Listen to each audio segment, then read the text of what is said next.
Músculos superficiales del dorso. El trapecio. El trapecio tiene origen en la línea nucal superior, en la protuberancia occipital externa, en los ligamentos nucales, en la apófisis espinosa de C7 a T12. Se inserta en el tercio lateral de la clavícula, en la espina de la escápula y recibe la inervación del nervio accesorio espinal y del plexo cervical. El dorsal ancho tiene origen en la apófisis espinosa de T6 a L5 y en las costillas de la 10 a la 12. Se inserta en el suelo del surco del húmero y está inervado por los nervios toracodorsal de la C6 a C8. El elevador de la escápula, también denominado como el angular del omóplato, se origina mediante 4 digitaciones en el tubérculo posterior de las apófisis transversas de las vértebras cervicales de la C1 a la C4.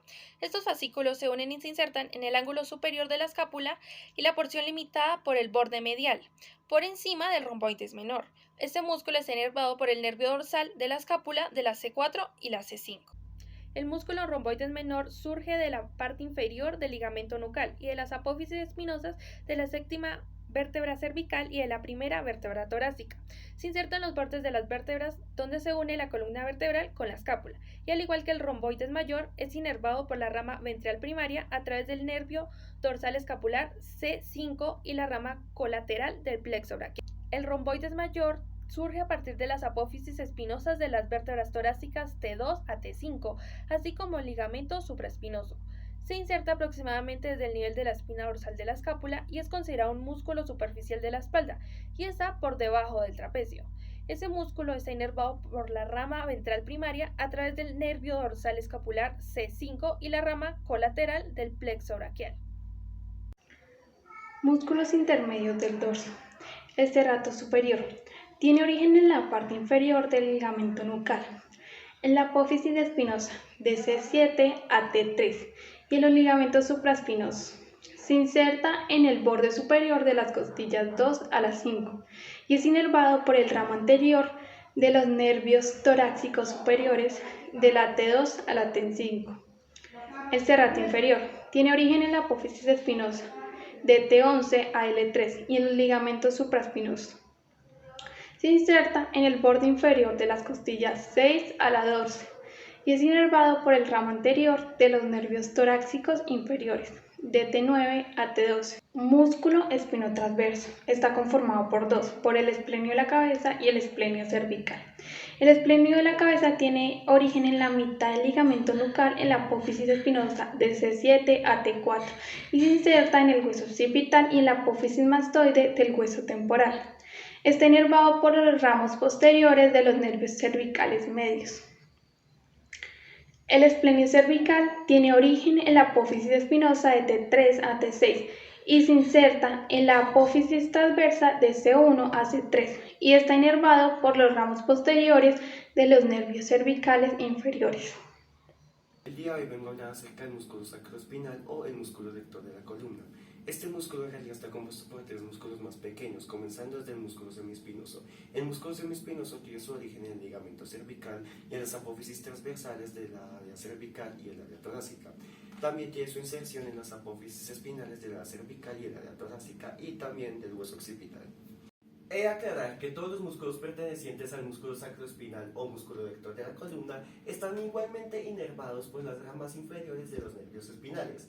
Asimismo, estos permiten cualquier movimiento de la columna y del dorso. El músculo dorsal largo o músculo longuísimo tiene sus orígenes en la aponeurosis del sacro, también en las apófisis transversales del área lumbar y el área torácica. Sus inserciones están en las apófisis transversales del área cervical y el área torácica, y también en las apófisis mastoides. El hilio costal es un músculo que tiene su origen en la aponeurosis torácico-lumbar del sacro y también en la zona posterior de las costillas. Asimismo, su inserción está en la zona posterior de las costillas y en las apófisis transversas del área cervical. Los músculos intertransversales son aquellos músculos que están en medio de las apófisis transversales de las vértebras. Asimismo, los músculos interespinosos son aquellos que están en medio de las apófisis espinosas de cada vértebra. Estos músculos no tienen origen o inserción definida, pero tanto estos como los rotadores están inervados por los ramos posteriores de los nervios raquídeos. El músculo multífido en realidad es un conjunto de pequeños músculos que están presentes en toda la columna, desde el sacro pasando por la zona lumbar, torácica y terminando en la zona cervical. La función de estos músculos es rellenar las ranuras que hay a ambos lados de las apófisis espinosas, permitiendo así movimientos de rotación y de flexión. Músculos suboccipital. El recto posterior mayor de la cabeza tiene origen en la apófisis espinosa del axis CD2 y se inserta en la porción lateral del hueso occipital por debajo de la línea nucal inferior y es inervado por el ramo posterior de C1. El recto posterior menor de la cabeza tiene origen en la apófisis espinosa del atlas C1 y se inserta en la porción medial del hueso occipital por debajo de la línea nucal inferior y es inervado por el ramo posterior de C1. Oblicuo superior de la cabeza. Tiene origen en la apófisis transversa del atlas C1 y se inserta en el hueso occipital entre la línea nucal superior e inferior y está inervado por el ramo posterior de C1. El oblicuo inferior de la cabeza. Tiene origen en la apófisis transversa del axis C2 y se inserta en el apófisis transversa del atlas C1 y es inervado por el ramo posterior de C1. El músculo oblicuo externo del abdomen es un músculo que se encuentra en la parte anterolateral del abdomen, ancho y par, constituido por una porción carnosa y otra aponeurótica. Se origina por arriba en la cara externa y borde inferior de las últimas 8 costillas. Por abajo se inserta mediante la peneurosis en la cresta ilíaca, borde anterior del hueso coxal, el pubis y la línea blanca. Lo inervan los nervios intercostales inferiores y los nervios abdominales. El músculo oblicuo interno del abdomen es un músculo que se encuentra en la parte anterolateral del abdomen, debajo del oblicuo mayor. Es par, ancho, aplanado y está constituido por fascículos carnosos y apeneurosis. Se inserta aproximadamente en los cartílagos costales 9, 10, 11 y 12 en la línea alba y continúa con los músculos intercostales internos. Lo inervan los nervios intercostales y los abdominogenitales. El músculo recto del abdomen es un músculo par, largo y aplanado, dividido medialmente por una banda de tejido conjuntivo llamado línea alba, y se extiende y se inserta desde la línea media del pubis hasta el borde inferior de la caja torácica, la apófisis sigmoide y los cartílagos adyacentes de la quinta, sexta y séptima costillas. Está inervado desde la parte superior por los 6 últimos nervios intercostales y en la parte inferior por la rama del nervio abdominogenital.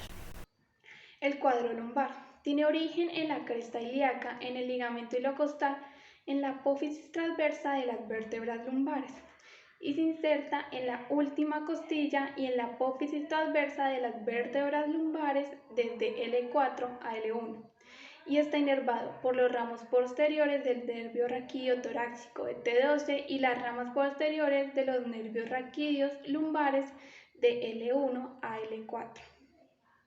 El músculo externocleidomastoideo es un músculo del cuello con 2 cabezas, el cual, como su nombre lo indica, se inserta u origen en el manubrio del esternón, externo, la clavícula, cleido, y el proceso mastoides del hueso temporal, mastoideo. Es un músculo largo y bilateral del cuello, cuya función es la flexión anterior y lateral del mismo, así como también su rotación contralateral.